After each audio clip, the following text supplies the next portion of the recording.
When I was doing activism, I realized I was so angry all the time, just Mm, like constantly, just like I was that person like screaming, like during protests, just like crying, screaming, because especially if mm. everything we're doing is for community, it can feel really easy to feel guilty for, you know, just reading a book all day or just like spending 3 hours scrolling through TikTok. So I've been learning to really notice when I'm in survival mode.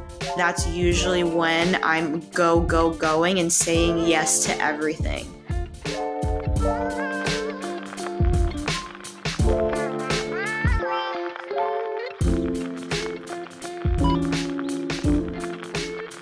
So I had no idea you were a big deal when I met you at the Asian Mental Health Project event.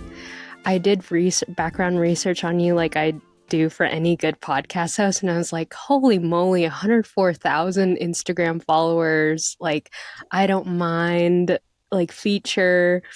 Like, your art is incredible. I knew you were an incredible artist because your booth was like art driven and your graphics were incredible, but I'm curious about what came first. Was it the dream to become an influencer, or were you already good at art and you were already artistic? Yeah. No, I definitely would have thought I'd ever be an influencer. Trust me. Like that was not ever on like my life bingo cards. Yeah, I've always been very like artistically in tune. I went to LaGuardia in New York City for high school, which is it's like a performing arts high school for art.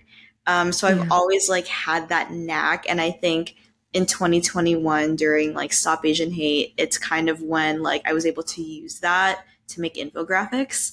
Um, Yeah. the influencer stuff came like so surprisingly in 2021. I think that's when a lot of companies were like, let's be a part of this. But yeah, they came to me and it was a huge surprise, trust me. Yeah, I read somewhere, I think it was on your LinkedIn, that you saw rooted Asian American hate in a television show and you got 47,000 signatures. You were featured on like the New York Times, things like that. And when you talk about it being a surprise, like tell me what that was like. Like that was only 2 years ago. Yeah, I think I don't know what went through my mind at the time. I think it was just a lot of anger. Because Mm, I was like checking the news and every day it was like a new Asian person seemingly getting attacked or hate crimed. Um, and I think just seeing that every day just made me feel like, okay, what can I do? And what's the most accessible thing for me to do? Because it was also like the height of COVID and I couldn't really leave the house. So social media was the most accessible thing for me. For that petition specifically, I was watching TV shows at the time and I was like asking myself, wow, like, is this, pushing racist stereotypes for Asians? And that segment did, in my opinion, mhm. push like racial stereotypes about like our foods. And so that propagated me to just like create like a petition and TikToks about it. But trust me, looking back, I was like, wow, it was just going off of full activation mode. So yeah. Yeah. Is that what started this whole like somatic healing journey, or were you already on that healing kick? For people who don't know what somatic healing is, though, can you give an overview of what that is and get into your own healing journey? Yeah, for sure. So, somatic healing for most, if not like all Asian cultures, we've always done this. It's always been a part of our culture. Like yoga is somatic healing, breath work is somatic healing, just anything that has to do with the body. Acupuncture is also somatic healing. So I do something called somatic activated healing, where we use like a combination of meditation, breath work, dance, ecstatic dance, and like speaking affirmations to basically like drop back into the body. No, that was never anything I thought I'd be doing either. Dang. So all of Literally, this came out 2 years ago. yeah, it was What the like heck? beginning of last year actually. So it's this is super new to me still, but the reason why I was so interested in the healing space, I mean, mental health has always been super important to me, but when I was doing activism, I realized I was so angry all the time, Mm, just like constantly, just like I was that person like screaming like during protests, just like crying, screaming. Um, all of like my white friends, like I couldn't be friends with them, right? Because I was mm, like, you're white and therefore like I'm your mm. enemy, all of that. And so um I basically in 2022 got COVID twice. So I think that was a Wow. sign that like my body was stressing the F out and I needed another way to look at things. And so yeah, basically through the help of so many mentors, um, I started to look at humanity a different way, tapped into Buddhist philosophy. And anyway, now it's like the beginning of my journey doing somatic healing. Got my certification for that. And it's just been like, yeah, it's been a wild like 2 years, trust me. So That's insane. It's incredible what can happen. Like if you've ever read the book Atomic Habits, James Clear writes that time magnifies all good and bad habits, where our our consequences are often like investments, things like that, often compound with time. And it's crazy to me how within the span of 670 days, you've managed to be a completely different person than who you were before, where you took all that anger and you channeled it towards mm, healing. And I'm curious about like the physical presentation of who you were 2 years ago to who you are now, like the physical differences you're noticing, like your relational, spiritual practices, like how you relate to others, how that's changed through somatic healing. yeah, I'll give you a peak example because this is exactly how I know my perspective has changed. So my partner's white. And in Yeah. 2021, I didn't know how to deal with my feelings of constant like racial anger. Mm, Just like I was so angry like all the time in 2021. And actually like I was having a really hard time communicating with his parents who are white and much older. And because of that, like I cut off relationships with them because I was like, wow. I could not see them eye to eye. Any like little miscommunication on their end, I took it as racism, straight up. Um, yeah, and Wow. we weren't on speaking terms for all of last year. I couldn't speak with them, and mind you, my partner and I were dating for now like 5 years. So we've been in a long term relationship. Yeah. And imagine just like based off of like this fuel and anger, which is valid in some extent, but in another way, I didn't know how to express it in a healthy way. Um, Hmm. so I started going to therapy after that. And then I went through somatic healing and I realized like, oh, wow, like, um, when we are constantly in fight, flight, or freeze response, we can think, or just myself, like, I can think that anyone who disagrees with me is the enemy, or I need to like either fight them or run away. So just learning about the body and learning about, just going to therapy first and foremost, has Yeah. allowed me to see a different perspective than just like my um, traumatized, activated nervous system mind. Mm. Yeah. I love all of your Instagram posts and social media posts because I can see how your transparency and healing process is reflective of what you post. Like it made me laugh as like another former like why did I say former? I am a Filipino woman.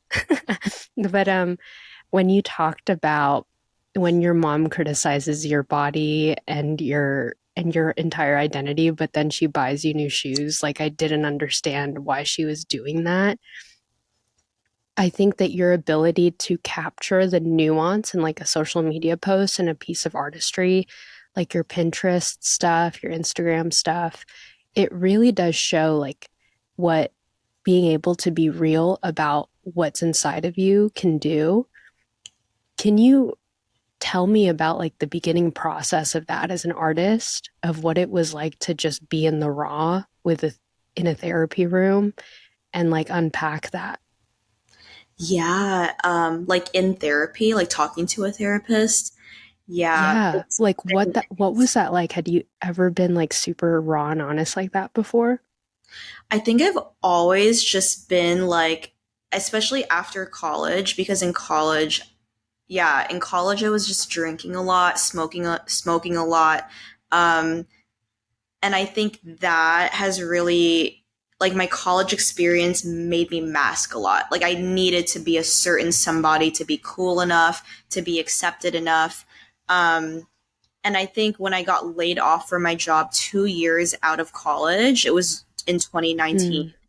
Mm, I really just started to unpack generational wounds. Um, and I realized, like, at the base of my being, I don't like being put on a pedestal. I don't like barriers of communication. And I just really love being honest with people. I mm, started going to therapy in 2019, and it was hard. It was hard because going to therapy for the mm. first time, you're asked questions that maybe you've never really thought about. I Yeah. remember my therapist, my first therapist, he asked about like my dad and my mom, and I couldn't talk to him about that. It was so uncomfortable. And he told me this analogy. He said, going to therapy is like taking a water bottle and like having a bunch of sand at the bottom of the water bottle. And then you go to therapy and you shake the bottle, and all the sand is like going throughout the bottle, so Yeah. he says it's really important to do aftercare and all of that. But yeah, I think now, like it's been 2019. My therapy journey was like, 3, 4 years in the making. Um, it's helped me just be comfortable with knowing that vulnerability is our superpower. We won't really be able to heal and get to the nitty gritty if we're not comfortable expressing that this happened to us. Like, that was a big thing in my journey. Recognizing that in order to connect with other Asian Americans, I had to be okay with being really vulnerable. Mm, Otherwise, to me, like, it just doesn't feel as genuine, or it doesn't feel as authentic. And I like to just tell this to people, which is, I'm not the type of person who like meets someone and talks about like what's your favorite color, or like how, like, I've always been the type of person that just wanted to ask people, like, how is your heart doing today? Oh, like, mm, how are you? Oh, you're not doing great. Why? Like, why is that? And getting to the nitty gritty, because I think nowadays, like, cultivating very authentic relationships requires vulnerability and honesty. I don't know if that answered your mm. question, just being super real with That you. did. That did answer my question.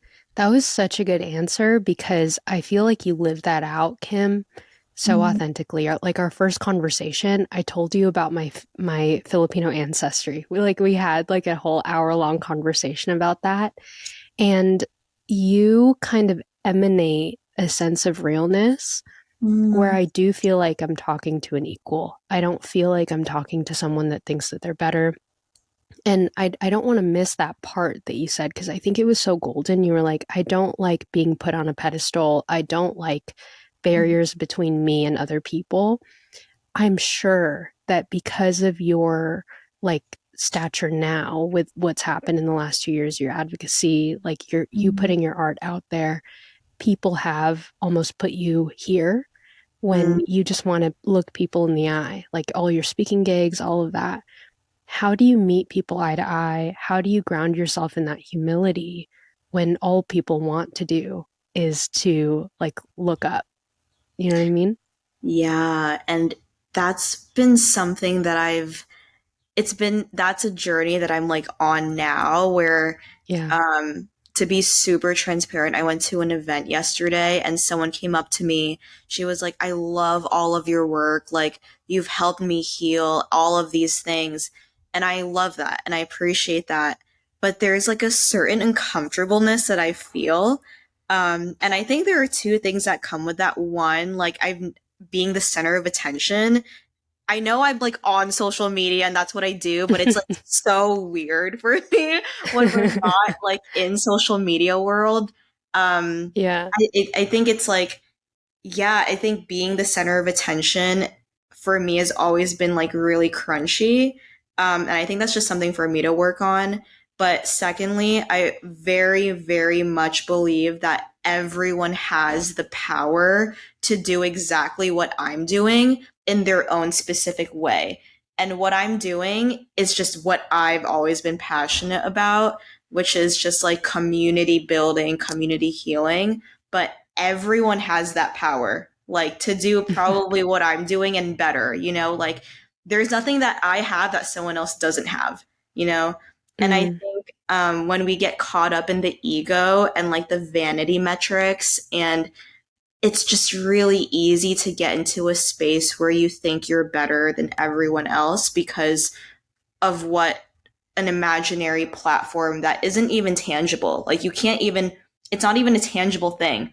Instagram and TikTok can mm, leave at any time. so yeah. it's when we get caught up in that, I think it takes away from the impact. Because we're, I don't know. I'll say this last thing because I know I've been, wow, like doing this podcast made me realize that I need to like tone it, like take deep breaths because I've been so busy this month. But um, Mm, something I've realized in my work is if you can help one human being truly, genuinely, and authentically and not expect anything back, that's how I personally know that I'm doing the work.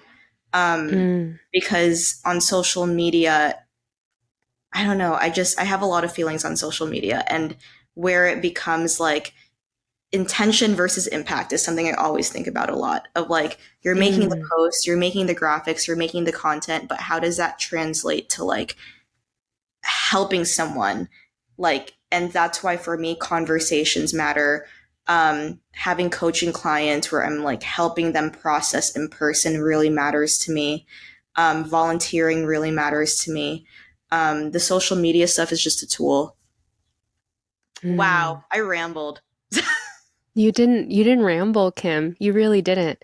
A couple of things that I heard you say was I feel like you don't want to glorify social media. It's just like an outlet to Hmm. express your messaging and help people in some way. And another thing I heard you say was there's a difference between impact and intention, where you have to ground yourself in the reason why you're doing it, meet with clients in person, be able to volunteer, be able to meet people in the ground level, and Hmm. just work with people one on one. And I'm sure that you weren't always there, you know? Like that, I feel like has a story, that journey to getting to a place where you're like, Instagram and TikTok, they can disappear overnight. What was that realization? Like, how long did that realization take for you? Maybe all of last year.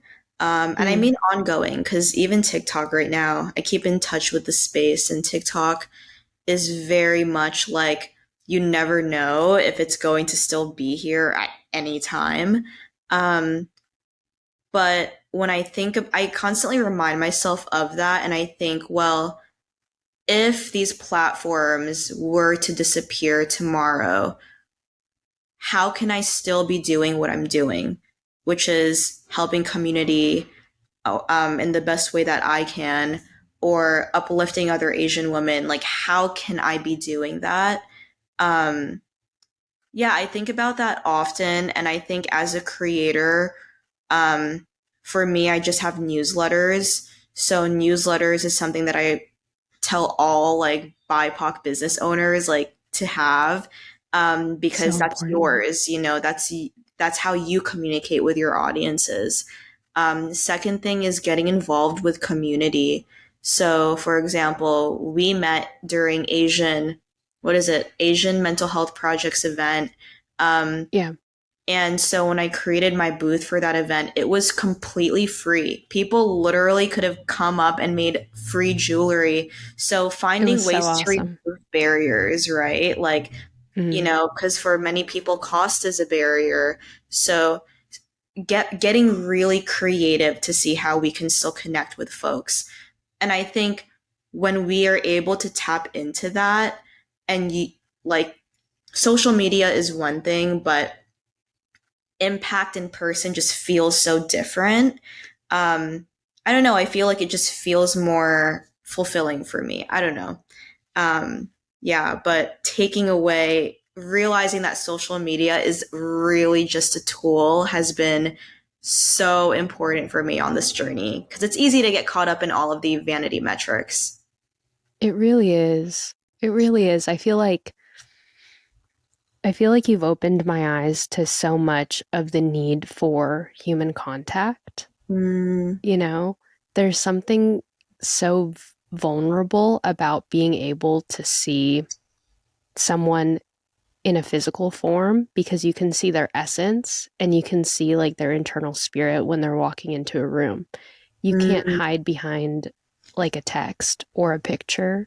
You end up meeting that person face to face. And I feel mhm, like I don't know, you give off that energy of very humble and open. I I don't want to miss this part because I feel like we talked about it in separate forms where we talked about your somatic healing journey and your personal mm, journey and then we also talked about balancing in-person community care with collective care through media. mhm, Community wouldn't be community without the letter U. And so in the same way, like we've touched on this a little bit and I don't want the audience to like miss out on this. Like there was a time when you did advocacy and you were always angry and then you reached a place of burnout, you encountered job loss, and so 2019, 2020 was a lot.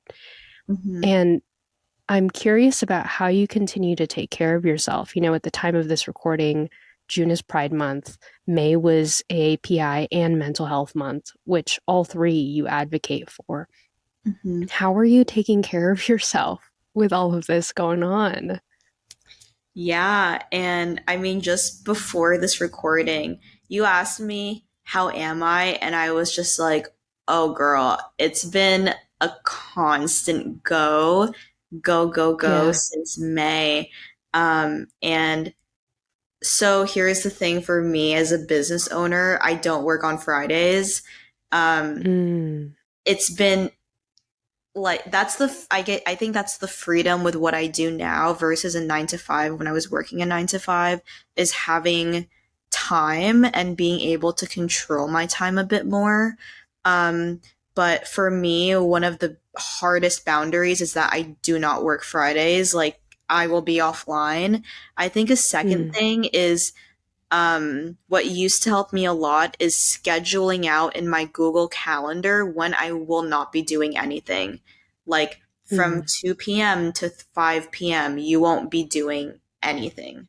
Um, I think I've been learning to really notice when I'm in survival mode. And that's usually when I'm going and saying yes to everything. When I say yes to everything and I'm working on Friday mornings, that's how I know I need to check myself. Um, mm, because urgency, that capitalistic concept where we feel like if we don't do this thing, then we're gonna miss out on something um is just like not that's so serving my good, Kim. nervous system. It's like just not, but um That's so good. I'm being really honest right now, I'm not perfect. Like I've been on the go since May, since you and I saw like met each other for that Hmm. event. And I need to schedule time to just decompress. And what that looks like for me when I'm decompressing, I go to acupuncture, which I really like, or just like Reiki energy healing. It's Mm, actually really, really helped me, especially when I can't like my body is just like constantly anxious. I need someone to help me just like like now. I'm probably going to go Mm. this week. So, I love what you said. I love that you're honest about your process. Can I tell you a mm, story yeah. about my personal life? So my grandma's one of my best friends, Hmm. and I told you before starting this call that I had like I got really sick, like to the point where my throat, like I couldn't even speak on Saturday, and it's Monday at the time of this recording. So I was like, holy moly, like I'm interviewing Kim on Monday. How am I supposed to get through this? And like I hadn't ever taken a weekend off. Like I'm constantly on the go, constantly on the go. Even when I'm not working, like over the weekend, I'll do errands or I'll keep myself busy. I almost call myself like the Terminator version of Arnold Schwarzenegger, Mm, like female. And then like I started noticing in the first week of June that I would get irritable all the time, like snap at my grandma whenever we would spend time together. And then when I got sick, I just noticed that I looked at the time. I kept looking at time. I was like, okay, mhm, 1 o'clock, I would probably wash my car. 2 o'clock, I would go grocery shopping. Like four mm, o'clock, I would be at the gym. I was like, oh, I'm just laying in bed and reading my book all day. And I got to talk to my grandma, and I just like would watch her take care of me. mm, And I had this epiphany. I was like, how often do I hurry myself to be this person of urgency, to be this person of productivity when my grandma is 85? You know, she's aging, and like who knows where she'll be in a couple months, in a couple years, you yeah. know? And like sometimes I feel like I can miss out on life or miss out on relationships because I have an agenda. And I had that epiphany before meeting with you today.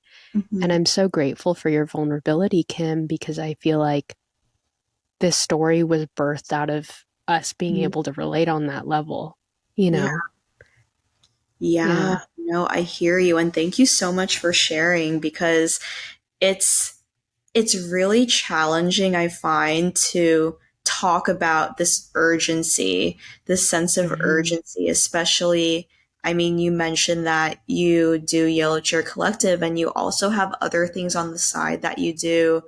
And Yeah. it's just like, well, how do we balance all of that without the guilt? Because especially if Mm, everything we're doing is for community, it can feel really easy to feel guilty for, you know, just reading a book all day or just like spending 3 hours scrolling through TikToks or whatever it is. So mm. thank you for sharing that because it's so, so real. And shout out to your grandma who's 85 years old and you And spending helping me time with with. my flu. Oh my God, shout out to your Yeah. grandma because that She's is made of so real. steel. Wow. She's she's incredible. I also feel like now that we're both talking, I had this other realization too. I was like, is Filipino women, I feel like it's in our bones almost to be people who are constantly giving to others. Like I'm sure, I don't know what your mom's like, but my mom is always doing something. Like she always taught me to be useful, to be resourceful, like to be good with our money. Hmm. I'm I'm curious about what it was like growing up for you. Yeah, same. Yeah. Same. And I Yeah. mean, even to this day, I went home to my mom last, like, maybe 2, 3 weeks ago, and I stayed Hmm. with my parents. And it's so interesting, first of all, going back home as an adult and like living with my Mm. parents. It was like going back in a time machine. But noticing my mom, everything was always for someone else. And Mm. I'm going to say this about my mom specifically. I love her. And in the same breath, she is super Catholic, super Catholic. Um, she teaches Sunday school, like to this Oh, day. And so yeah. with my mom, she fundamentally believes that you have to, give yourself to like everyone else around you. Um, Mm. because that's what God said to do. Like you have to be Mm. selfless in order to be worthy. Um, Wow. that's something she fundamentally believes in. And I could see that through just noticing her and my dad's marriage, how she like Mm, obeys my dad, or, how she just like puts family back home in the Philippines first and sends money back home, even though she doesn't mm, really have a retirement savings. Um, mm, just noticing that has made me, take those lessons, come back home to where I live and say, wow, that's really sad. That's, kind of screwed. But in the mm, same breath, what a blessing that I have a chance in this lifetime to actually not repeat those patterns and to build my own thing without, feeling like I have to be selfless to be worthy, you know? mm. That's so powerful because, like, Filipino culture, like, historically, so many people were taught to immigrate so they could send money back home. And there's almost like a feeling of indebtedness and feeling of guilt. Mm-hmm. And the nuance and the weight of having to handle that as a child of an immigrant, I think it's I think it's a lot because a part of you is saying like, I respect my mom. This is what I'm hearing you say. Correct me if I'm wrong, but I respect my mom. I love my mom.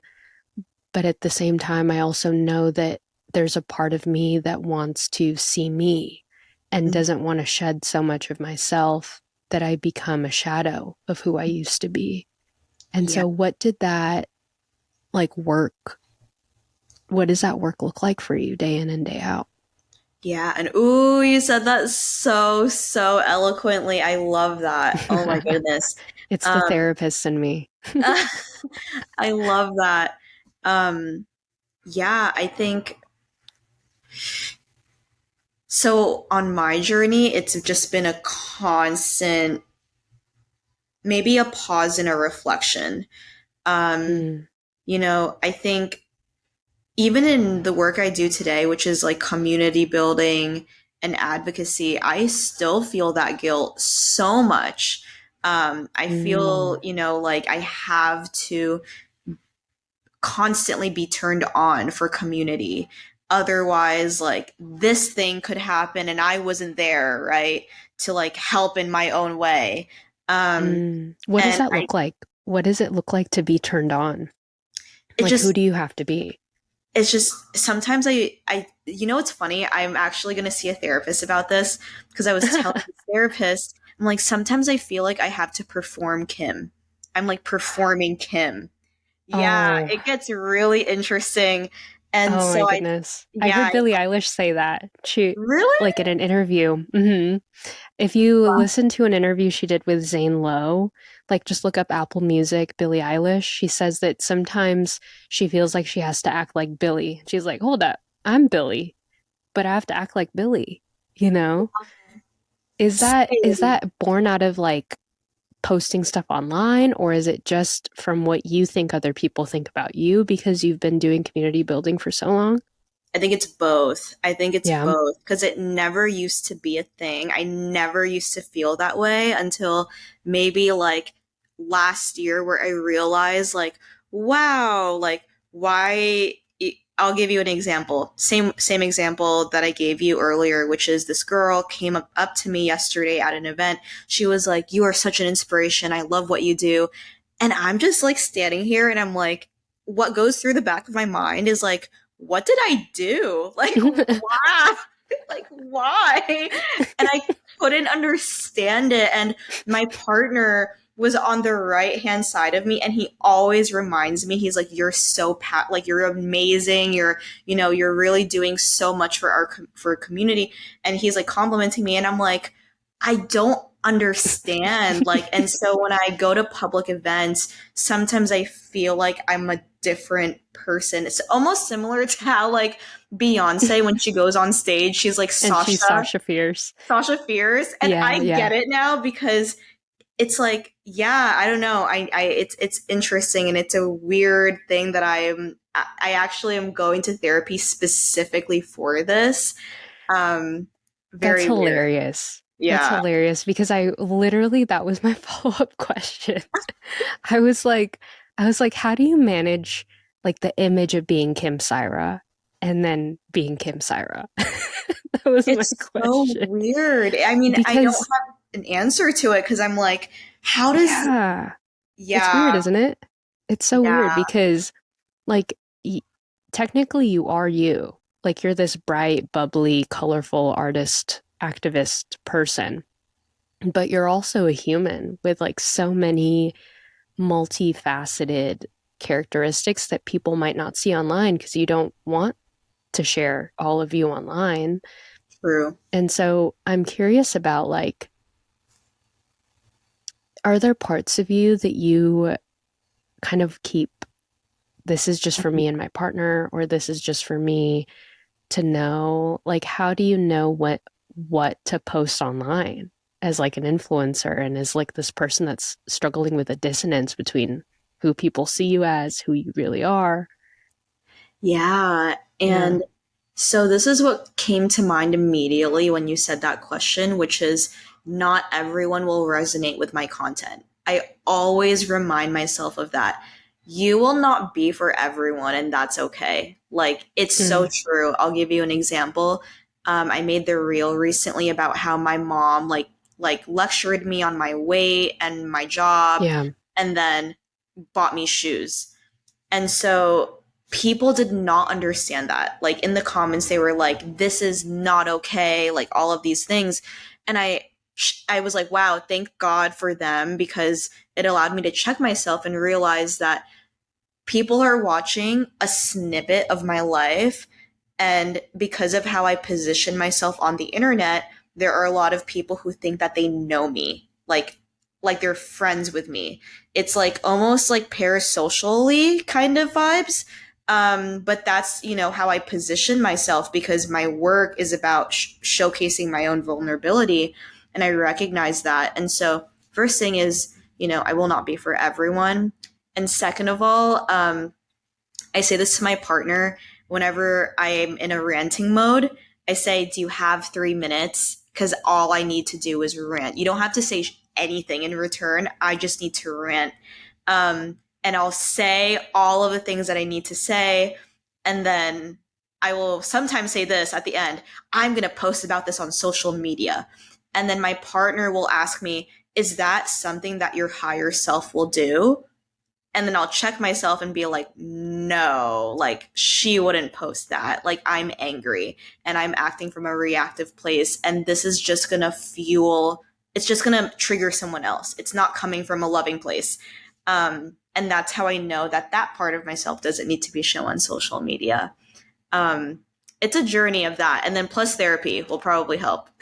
Can I ask a follow-up question about Yeah. that?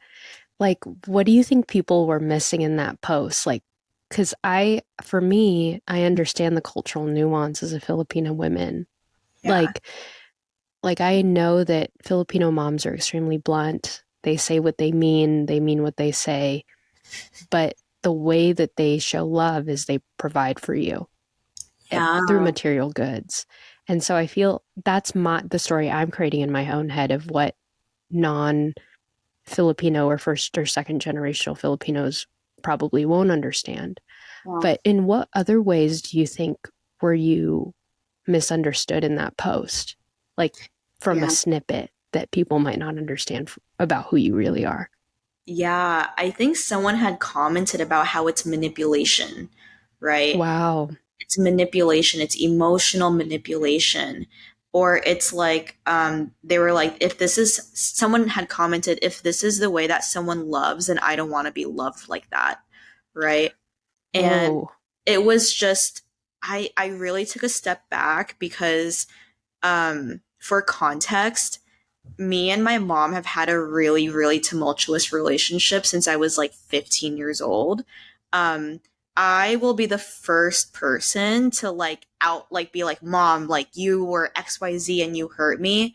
But I think now in this point of my life, I'm thinking, wow, like the reason why my mom does that is because that's probably how her mom gave her love, like through material goods, through putting food on the table. That's probably the only expression of love that my mom knows how to share, and I need to meet her in the middle. while also knowing my boundaries.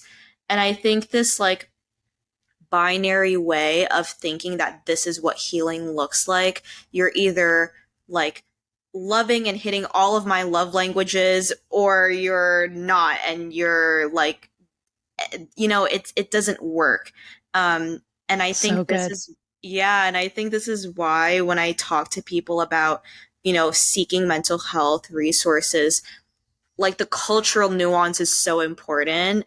So Mm-hmm. I say find a therapist that looks like you, probably holds like similar beliefs than you, shares like gender identity. Like find someone that can reach that cultural nuance, because you're right. From that post, for people who don't share that identity, it can come off a completely different way. I watched it back today and I was like, no, I get it. Like I get how you make that assumption. Um, but it's also like it's just different, and that's what I love about the human journey. It's gonna look different to hmm everyone else. So yeah. I love that. I loved how you broke down. This is who my mom was as a kid. Hmm. This is how I was raised. This was my culture. And this is where I'm coming from, like a place of empathy, compassion, and love. Hmm. And I think that oftentimes we do see love and healing in a very selfish way. Like, unless it feels good to me, I'm unwilling to understand your perspective. And I feel like activism cannot be done in that way. Like change cannot be done in that way where you really do have to be able to sit back and have a sense of empathy, because what you give is an outflow of who you really are, you know? It's Yeah. so powerful. And I don't know, that's what I love about your content.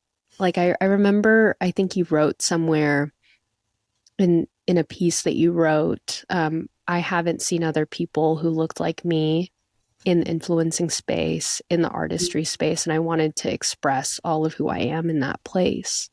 Yeah. And was it always easy to embrace the Filipino heritage? I know you grew up in New York, but like, was that always something that came easy to you? Or was that something that was a journey and process? Yeah, no, not at all. I mean, I used to feel like there was something fundamentally wrong with me. Um, Really? Yeah, I mean, that's Yeah. how I felt in elementary school, middle school. Something was fundamentally wrong with me. And I remember being like 7 years old.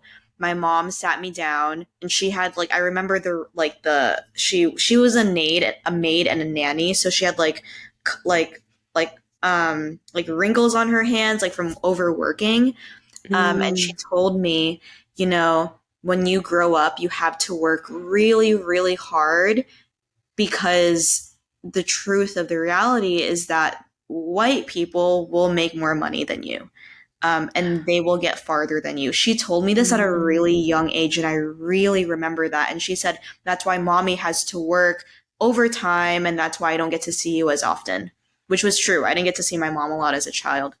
Um, mm, and so now, in the work that I do, I think, well, like looking back now, as I said that story, I'm like, wow, it doesn't have to be like that. I don't have to mm. live that way at all.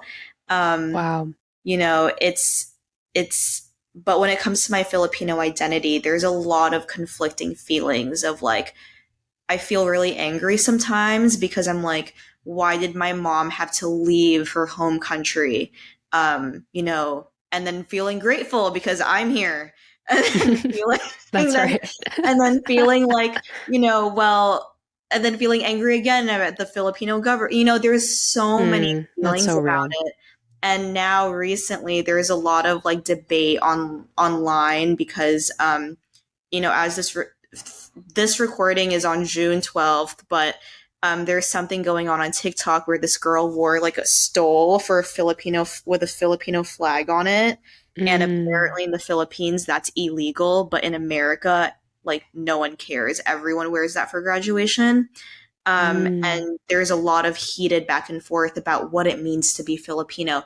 And see, those are the discussions where I need to take a step back, because mm. discourse like that is just not what I like to do, because in a society where we're fighting for our identities and, you know, um, it's just, yeah, I just need to know, like, when is it my turn to step back from the discourse when it comes to who's more Filipino? What does this mean for my Filipino identity? Um, and I don't know when to say something. I don't know. You can tell by my answer Yeah. that it's a paradox at all times. Yeah. Yeah, it's difficult because I feel like Filipino identity, when you Mhm. really break it down and do the research, there has been hundreds of years of colonialism and so many, like my ancestry is Portuguese, Spanish, native, like a lot under the sun, like different islands. We've talked about this, you and I, in private, but I think that like I'm only now reading about Filipino history, like Jose Rizal, like the Filipino liberation movement, how that came about, like through the pen. And it's just really interesting. But I know we're a little bit over because we had scheduled like a 40-minute podcast episode and we're 45 minutes in. So I want to be respectful of your time, Kim. But in closing, if you were to speak to that one Filipino entrepreneur, AAPI entrepreneur, who's listening to this and thinking, how do I balance community care and self care? What's Mm, one piece of advice that you can give to her to start mm, if she feels lost or confused or burnt out right now? mm. I think the first piece of advice, and the only piece of advice I have, is knowing that you are not doing it alone, right? Mm, You're not doing it alone. You have an army of people who A, want to support you, and B, an army of a network who want to uplift you. Um, mm, I've always said this about myself. Like, there's no way I would be in this position right now without community. There's no way. I've had so many people help me along the way, but what's really helped me tune into that is being willing to ask for help. Like, oh my God, I'm burnt out. Oh my goodness, I can't do it all alone. And I feel like I'm sinking, but I need to be doing this for community.